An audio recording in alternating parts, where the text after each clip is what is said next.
Yo, what's going on, everybody? Welcome back for another video. In today's video, we're going to be doing some maintenance work today. As you can tell, I'm wearing all black.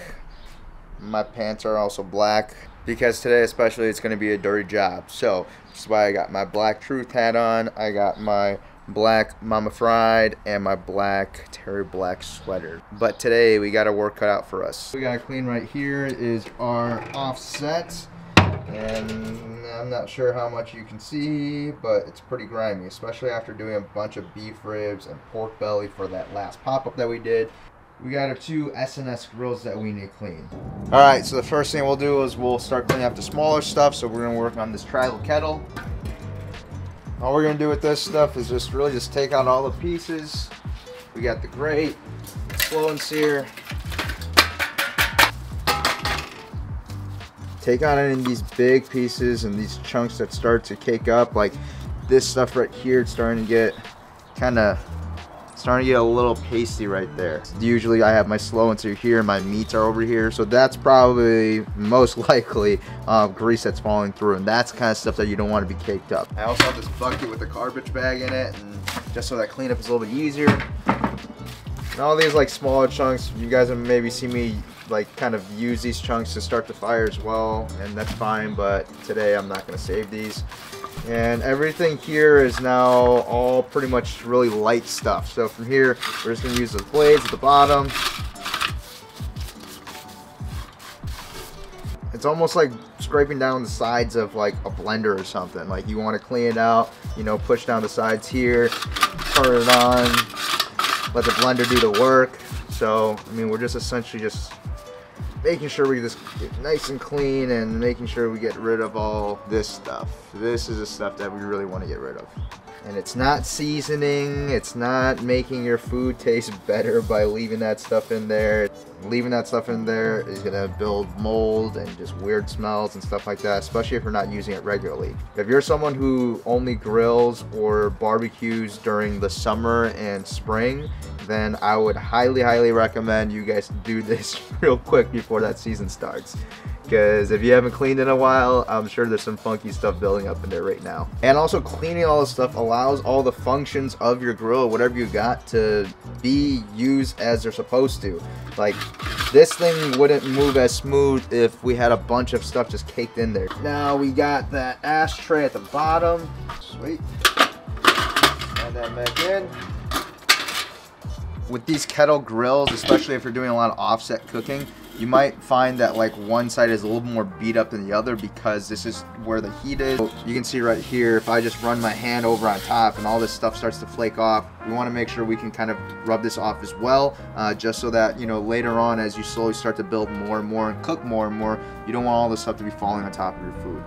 This won't be an issue too much for this kettle grill or either one of my kettle grills because they're fairly new, but if you notice that your thermometers are a little bit caked up or dirty, like this one right here, I just wiped my finger on it and you can see that one spot that I cleaned off right there. Just to be extra safe, we're just gonna wipe it real quick. You know, if it's caked on a little bit more, you can get a wet paper towel or something like that. If it's really built up, you can use like a degreaser, just to kind of get all that built up off, because if you have a serious issue with this being dirty, this will not read properly. So that's what it looks like now. We got it nice and cleaned up. Sure, we won't have any issues going into this spring and these summer months cooking on this a bunch. Lastly, you just want to wipe down the tops. These kettle grills, like, they just look so much better when they're nice and clean and shiny. Kettle has not looked this good since the first day I got it. Grill number 1 is done. Alright, next is going to be our 22-inch S&S kettle grill. And this one has gotten a little more use than the travel kettle has, so a little more build up. Because this one has a little more built up, we're just going to use this wire brush. Flip it over the underside. You got these pieces right here where a lot of that grease has collected, so we want to knock off those pieces. And let's do that with the main grate, why not?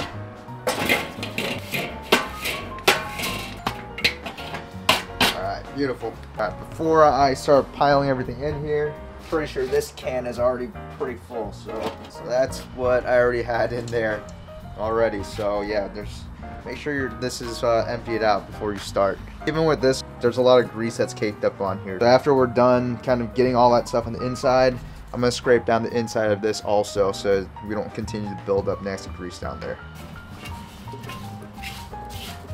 Same thing as that travel kettle. This is a spot where most of my meat is, because this is where I would usually have the fire. All that built up is along this wall right here. So again,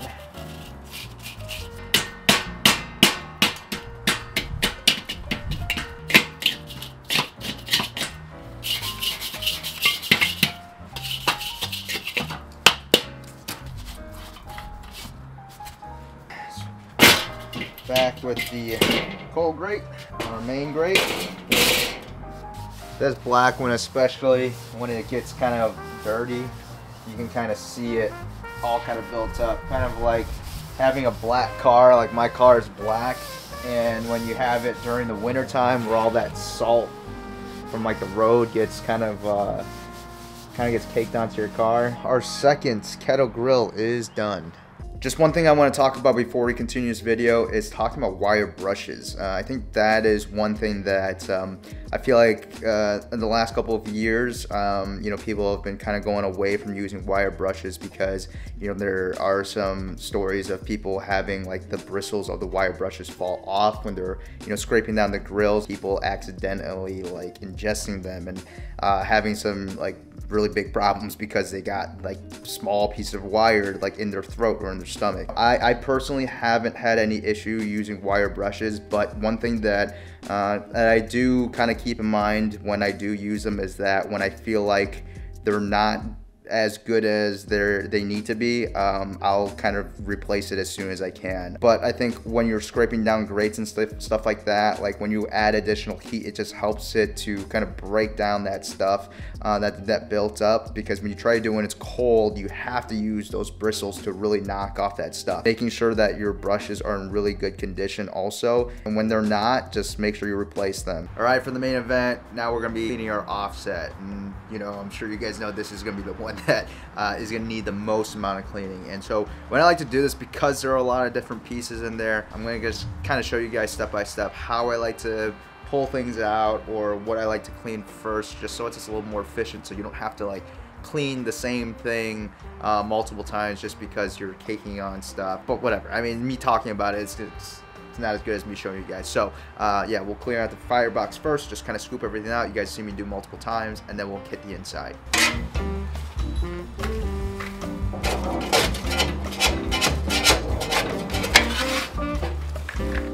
Alright, so we just cleared out the firebox, and I don't know if you guys can tell, but towards the end there I was like really going through it, especially towards the back end of it, just trying to scrape out those big chunks, because the last cook that I did with all those beef ribs, man, I pushed this thing. At one point I think I had like 21 individual ribs, so because of that, you know, I think there was a little bit more excess fat that was kind of dripping more than usual. And so towards the back end, and I was getting really nervous during that last cook because there was a little bit of grease that was dripping down, so I had to pull the fire closer to the door instead of further towards the cooking chamber, because I didn't want to have a grease fire. But again, it's one of those things where you're starting to learn the limits of your cooker itself, like how much you can actually push it, because I've never had any issues with having, you know, grease kind of, you know, potentially dripping back there, but I think there's just kind of so much of it.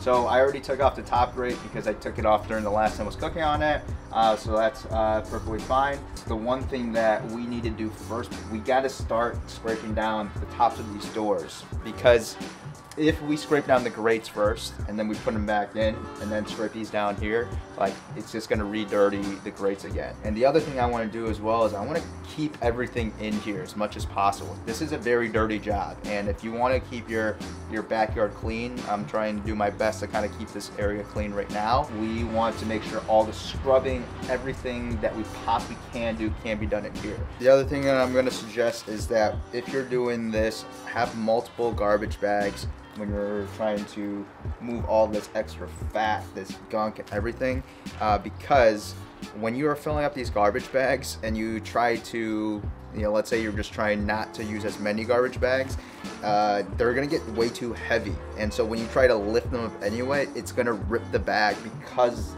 there is a lot of just disgusting stuff in here. Only fill it halfway. Reason for you to fill it all the way up, and you try to lift it up and the bag just rips anyways. And the other thing that I feel like most people miss is this smokestack right here. This isn't fully clean. It's not gonna work as well as it should. If we're talking about why this style of cooker is so efficient and works so well, is because of the draw. And if we're doing something to not make that as good as it should be, then to me, we're just not respecting the craft of what we're trying to do well enough. So for the respect of the game, the respect of your own personal smoker, and clean that stack.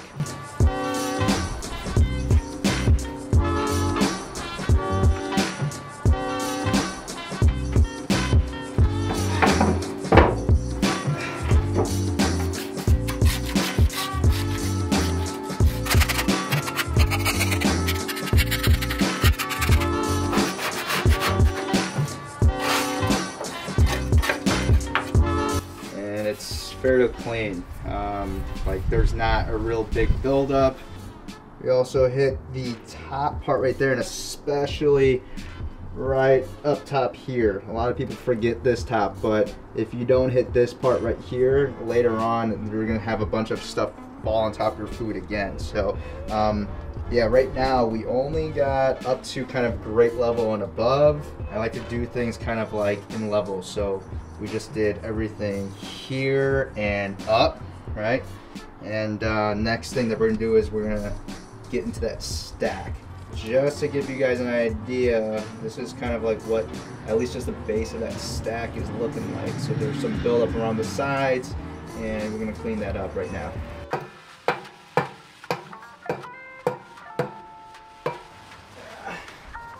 And if you guys can see, this is just a small handful of the stuff that's coming out from the stack just from hitting a couple times. Just keep hitting different spots so you can get different stuff falling down, and you want to get as much of that out as possible.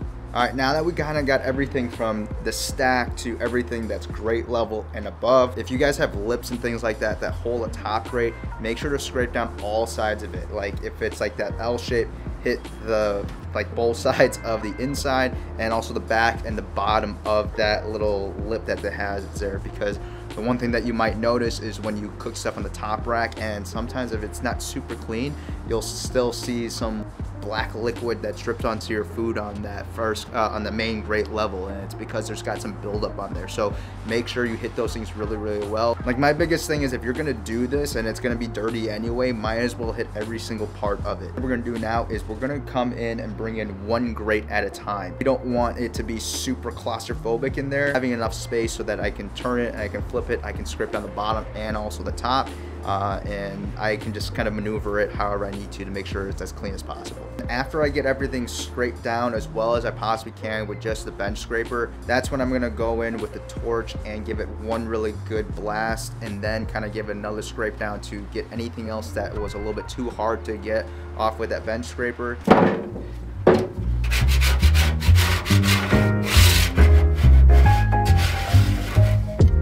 Stuff that you get off the bottom that I feel like most people miss. So please, please, please make sure you scrape the bottoms.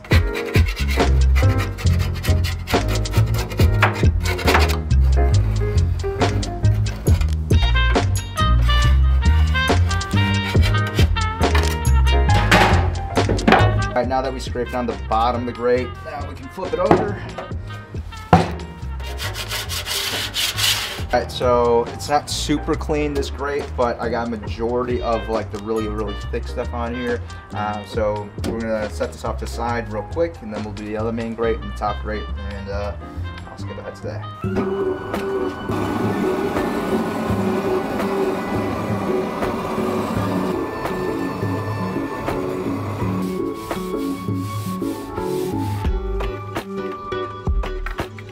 If your main grate's in two pieces, I like to take these two and kind of split and have a gap down the middle so we can kind of get that torch all the way in the middle right here, and anything that starts to kind of melt off will kind of drip to the bottom.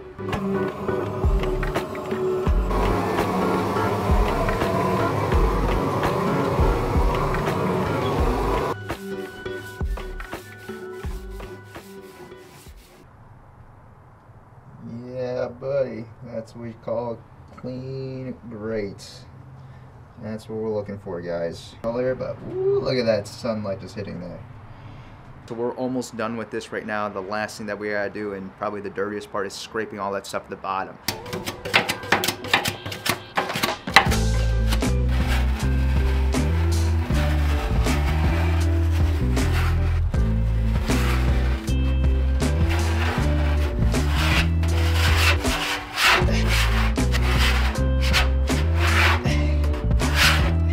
I'm just gonna use my hands.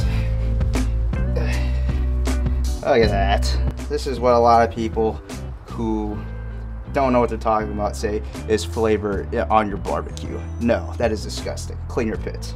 You guys can understand, I probably might have overstated the how heavy this bag is gonna be, because this is because I'm used to cleaning 1,000-gallon pits and doing this. But yeah, if you were doing this with 1,000-gallon, this is a lot.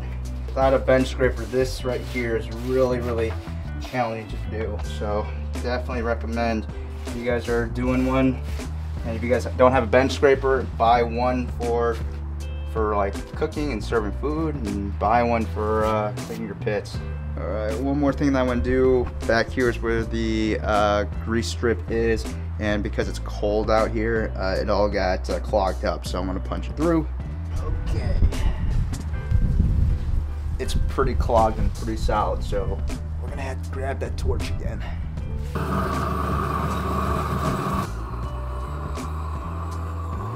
I'm not gonna show you guys what happened, but that drip pipe was about this long, and once it melted, it dropped like a piece of poop. That was pretty satisfying.